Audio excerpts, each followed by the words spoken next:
Welcome back to another technical deep dive here in the debug zone.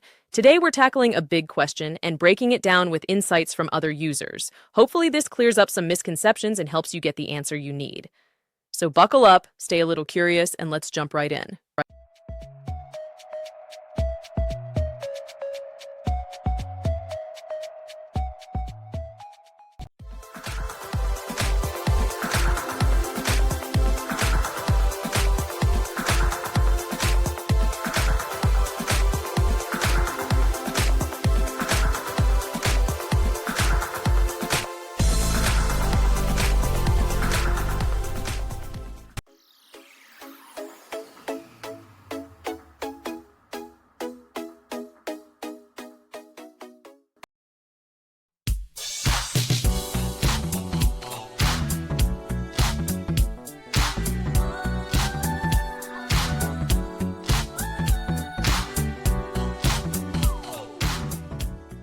And that's a wrap.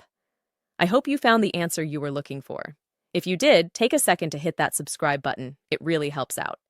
And let me know in the comments which solution worked best for you. See you next time in the debug zone.